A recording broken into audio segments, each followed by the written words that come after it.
आपके इतने सारे स्टूडेंट्स देखते थे तो हम लोग कैलकुलेटर में कैलकुलेट करते थे कि भाई भैया कितना अर्न करते हैं देखते हैं। कोई ऐसा फेलियर जो आपको लगा कि नहीं अब सब टूट गया, अब आगे नहीं बढ़ सकता, फिर भी आपने उसको ओवरकम किया? मैंने फिर धीरे धीरे अकाउंट छोड़ दिया and later on I carried on with costing and financial management. Correct. लेकिन अभी जब आप प्रैक्टिस कर रहे हैं तो आप जीएसटी का प्रैक्टिस कर रहे हैं, एक ऐसा कोई प्रिंसिपल जहां आपने अपने प्रोफेशनल करियर में कभी कॉम्प्रोमाइज़ नहीं किया। I am sure you must be interacting with many Gen Zs, तो इसमें थोड़ा आप मुझे बताएंगे कि आपको क्या अलग लगता है उनसे और हम में। अगर आज आपको एक 22 साल का मनीष मिलता है तो क्या एडवाइस आप उसे देना चाहेंगे?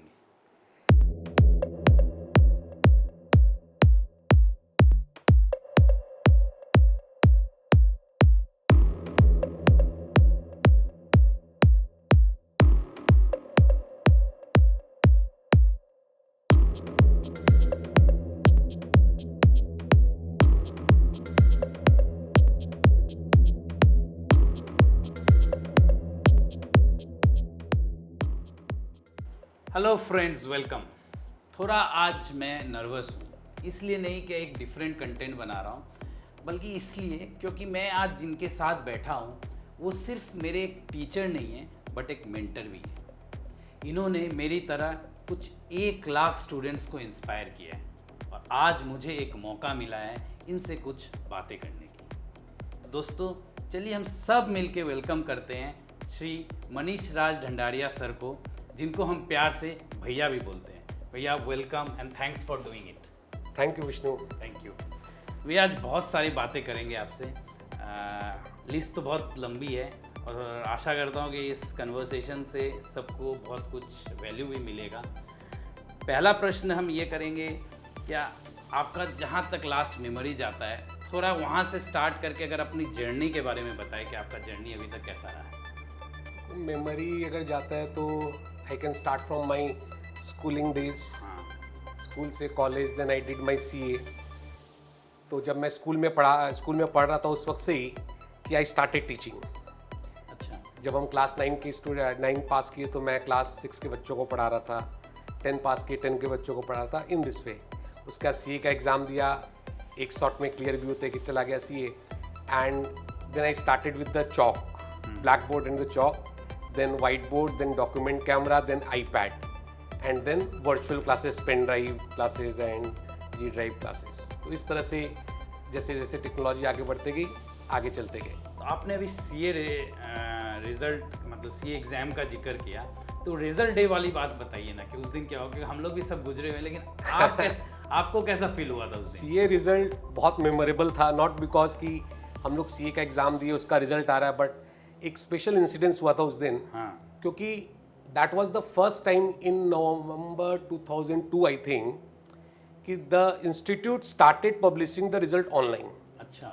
और उसी साल क्या हुआ, मैंने ये लिंक्डइन में पोस्ट भी किया है, और उसी टर्म में क्या हुआ, किसी ने इंस्टीट्यूट की वेबसाइट हैक कर ली और एक मार्केट में स्टूडेंट्स फ्रेटर्निटी में एक फ़ोन नंबर सर्कुलेट हो रहा था कि if you dial that number एक IVR आएगा, उसमें फिर आप अपना रोल नंबर डालिए and then you will get to know the results. और बहुत लोगों को पता भी चला था, एफर्ट लग रहे थे लेकिन पता चल रहा था रिजल्ट्स के बारे में। ये कौन से साल की बात कर रहे हैं? ये 2002 की बात है। That was the first time institute ने ऑनलाइन रिजल्ट पब्लिश किया।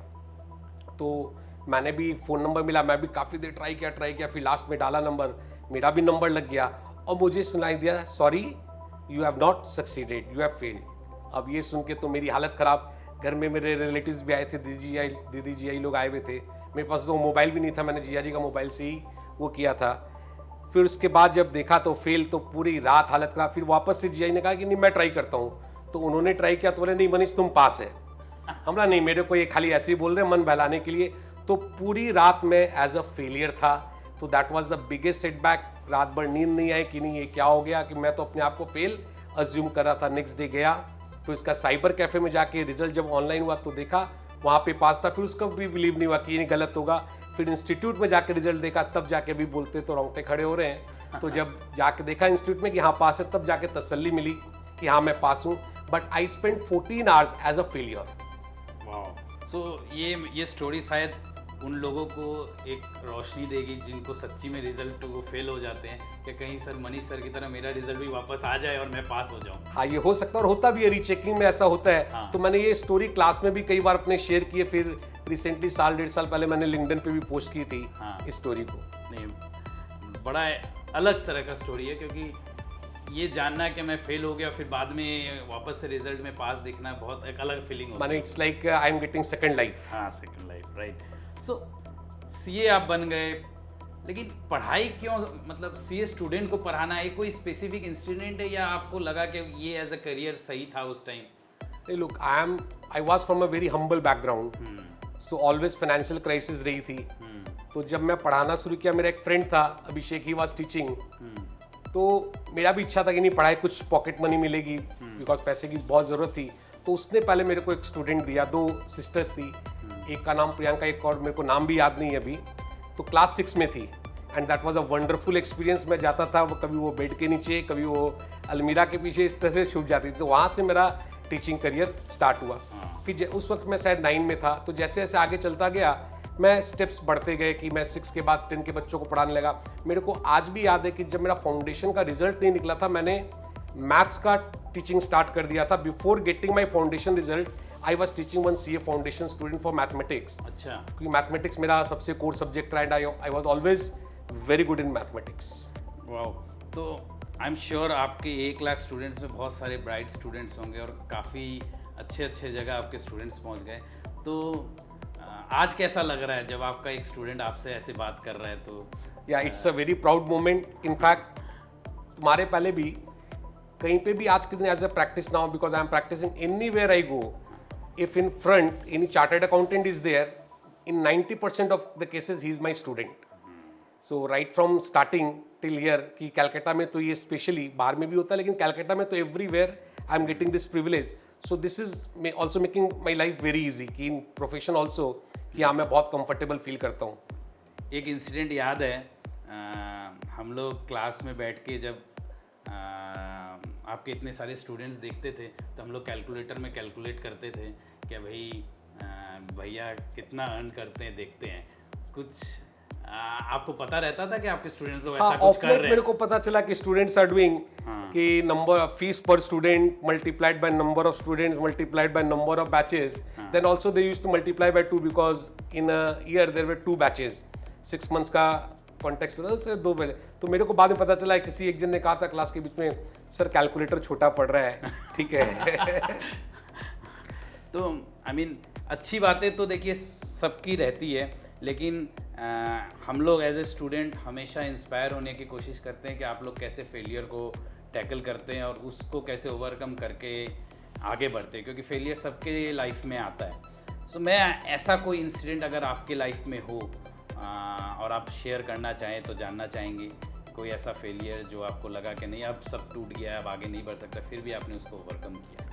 डेफिनेटली टीचिंग लाइन में भी कई बार ऐसा हुआ कि थोड़े अप साइड डाउन साइड आए, लेकिन ठीक है वो ओवरकम हो गया। But biggest setback was my health. I think in back 2016 I went through some very serious health crisis.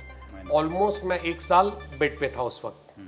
तो I had some disease, autoimmune disease, जिसके कारण एक बार सब कुछ बिखर गया। जहाँ पे स्टूडेंट्स की लाइन लगी हुई रहती थी, ऑब्वियसली अगर 1 साल मैं अपनी क्लासरूम से बाहर हूँ, it created a huge impact. Others got the opportunity. So that was exactly not a failure, but हाँ एक crisis थी, setback था, एक बहुत बड़ा setback था। But as we all say, God always have a bigger plan. So might be भगवान ने कुछ और सोच के रखा था। So since then I thought of the practice. Okay. तो प्रैक्टिस की बात में आता हूँ, लेकिन आई एम श्योर जब ऐसा सिचुएशन किसी के लाइफ में आए, वो हेल्थ वाइज हो या मॉनेटरी वाइज हो या और कोई इंसिडेंट वाइज हो, तो फैमिली में किसी का सपोर्ट ज़रूरी होता है जो कि आपको सपोर्ट करता है उस टाइम और आप उस जगह से उभर पाते हैं। और ऐसे भी कहता है कि every successful man there is a woman behind it. तो आप कुछ शेयर करेंगे कोई किसका रोल ज़्यादा रहा और क्या आपको हेल्प मिला, कैसे मिला? Look, crisis was extreme, so all my relatives were together with me, but one person that helped me a lot is my wife Sweta. So she is always very positive and I give credit to her because of Art of Living, Shri Ravi Shankar ji Gurudev.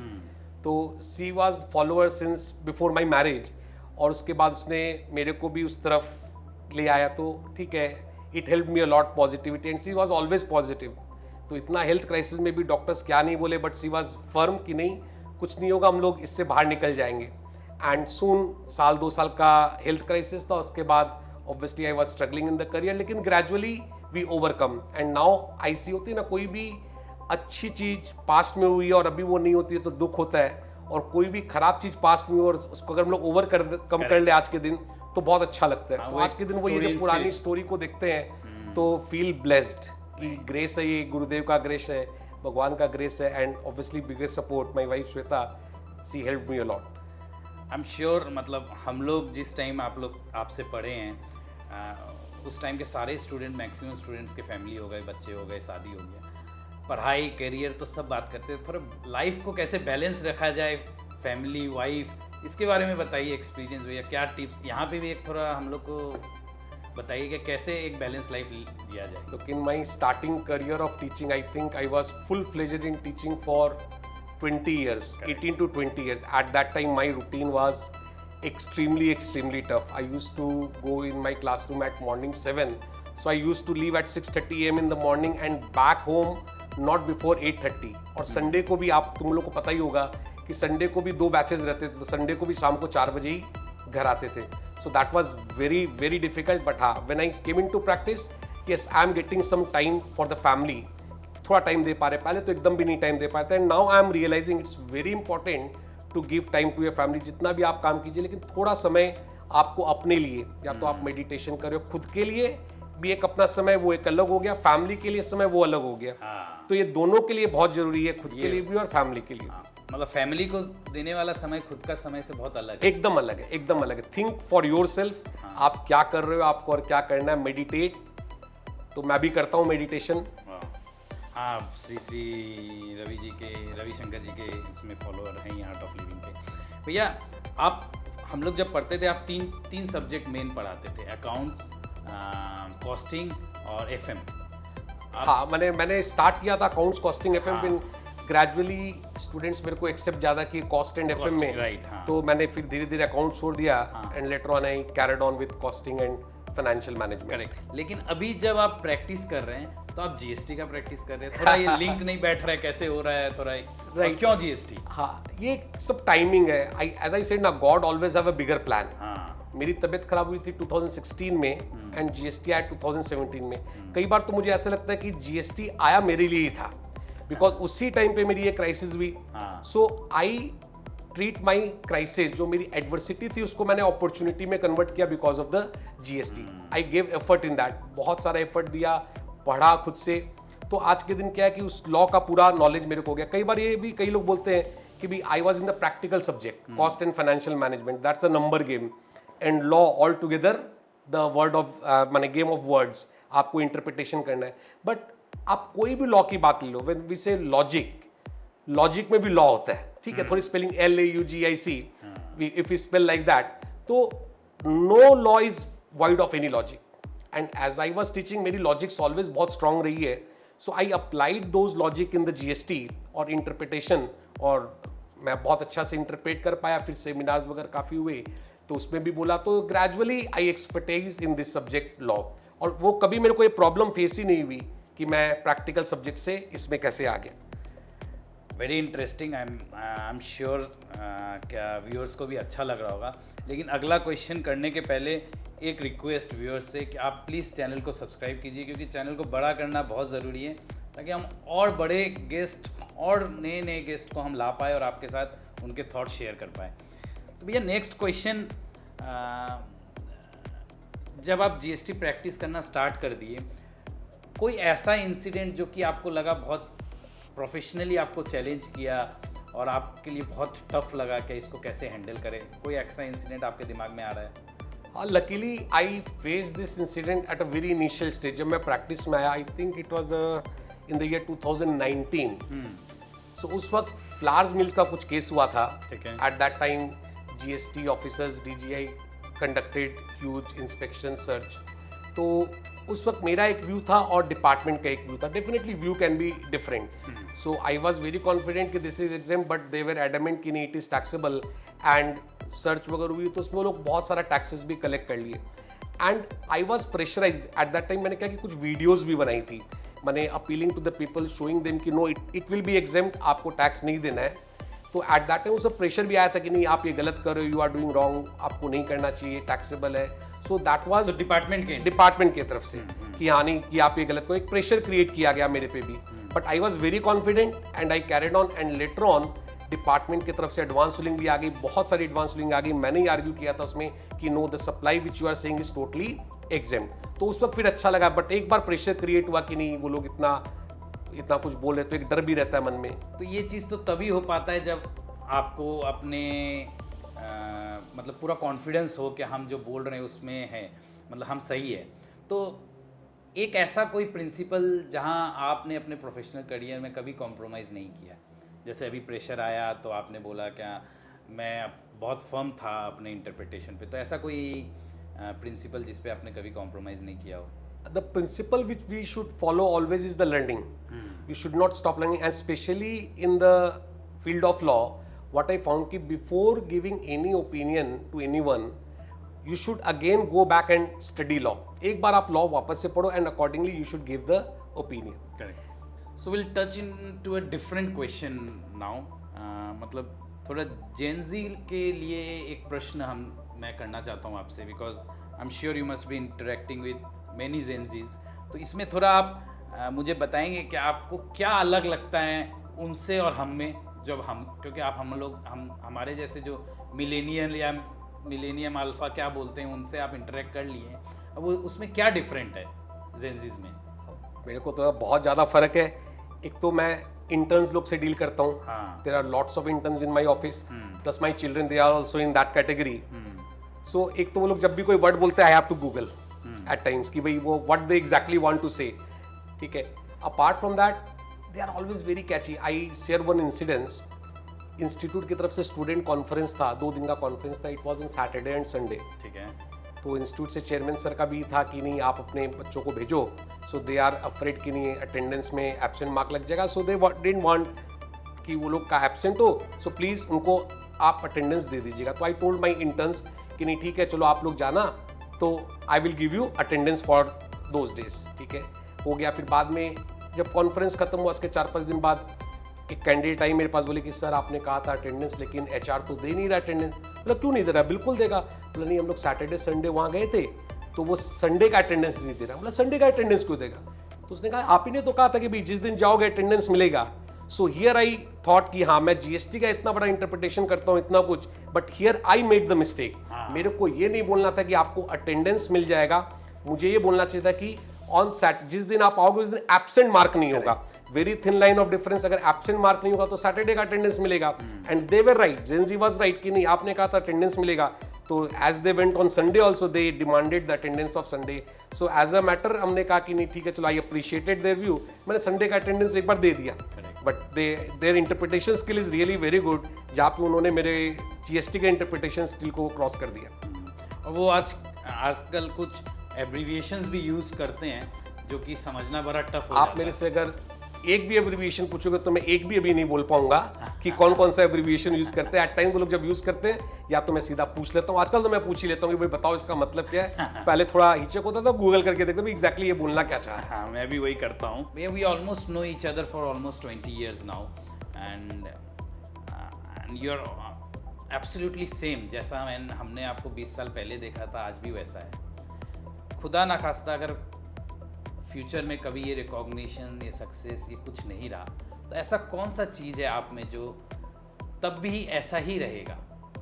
थोड़ा hypothetical है लेकिन आप कुछ बोलना चाहेंगे इसमें? एक very right question, और मेरे को इसके लिए हाइपोथेटिकली सोचने का भी दरकार है बिकॉज ये सिचुएशन में ऑलरेडी फेस कर चुका है।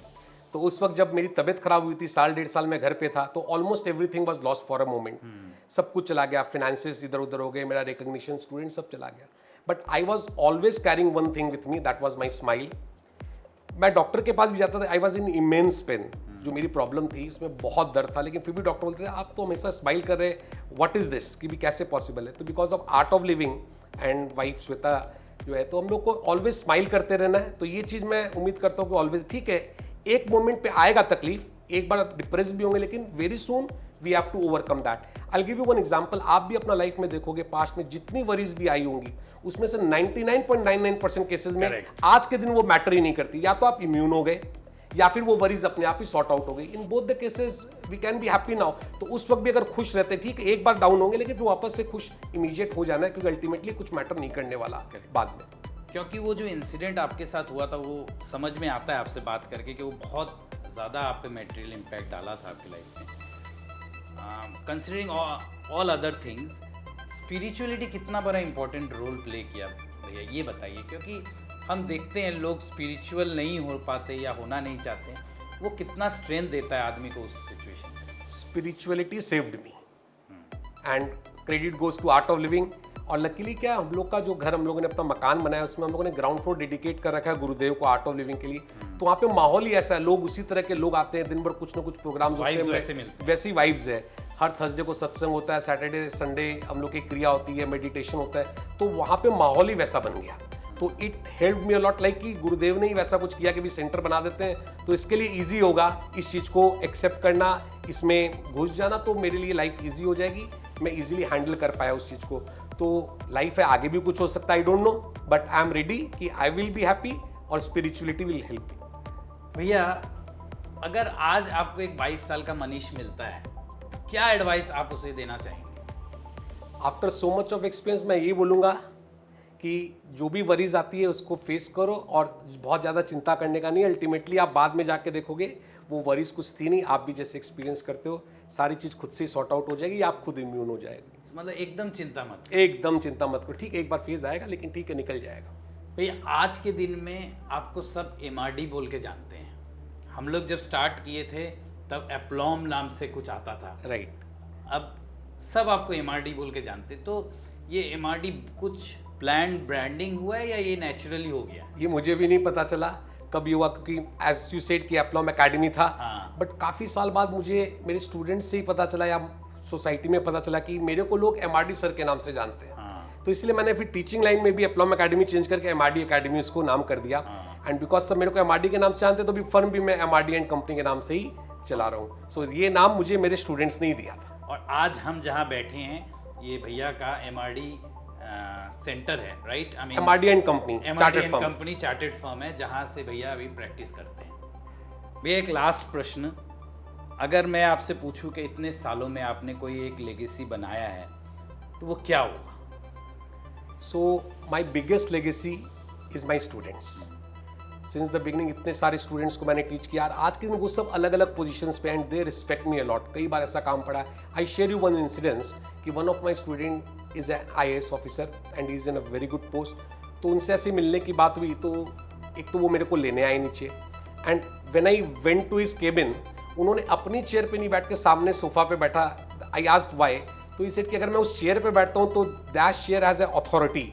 तो वहाँ पे हो सकता है आप थोड़ा हेजिटेट करोगे मेरे को मैं नाम से बुलाने में, आप मेरे को सर एड्रेस करोगे और वो मुझे अच्छा नहीं लगेगा because you are always my sir. तो इसीलिए उन्होंने अपने को अपने साइड में मेरे को बैठाया और वापस से नीचे तक छोड़ा। So it's a very big thing, क्योंकि वो पोजीशन जो होल्ड कर रहे हैं। इसी तरह से काफ़ी CFO CEO जब भी उनसे मिलने जाता हूँ, the kind of greetings I get that is unmatchable, and so that is the biggest legacy I have. Certainly, I mean इससे बड़ा क्या हो सकता है? आई मीन थैंक यू भैया again, I can not thank you more for doing this. I am sure आपके जितने भी स्टूडेंट्स हैं इंडिया में, इंडिया के बाहर, जब वो इस वीडियो को देखेंगे अपना बचपन याद कर पाएंगे, वो पल याद कर पाएंगे, वो क्लासेस याद कर पाएंगे जो हम लोग आपके क्लासेस में अटेंड करते थे और आपसे नॉलेज लेते थे।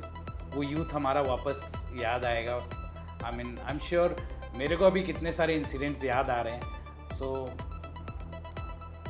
वापस से काफ़ी लोग इंस्पायर होंगे। आपके स्टूडेंट्स अपने बच्चे को दिखाएंगे कि देखो हमारे सर हैं। So I am again very very thankful to you for doing this. फिर एक बार और मौका मिलेगा तो वापस अपने बात करेंगे और अब की बार कुछ और नए वास्ट अलग कुछ टॉपिक्स पे, आपके एक्सपीरियंस पे। अभी के लिए बहुत बहुत धन्यवाद। Thank you for doing this. Thank you Vishnu and thank you my students for all this. Thank you. So friends, that's it for the day. आशा करता हूँ आपको ये वीडियो अच्छा लगा होगा, आप हमारे पूरे कन्वर्सेशन को एंजॉय किए होंगे और कुछ वैल्यू ज़रूर ले पाए होंगे। फिर मिलते हैं एक नए वीडियो, नए गेस्ट के साथ और नए वैल्यूज़ के साथ।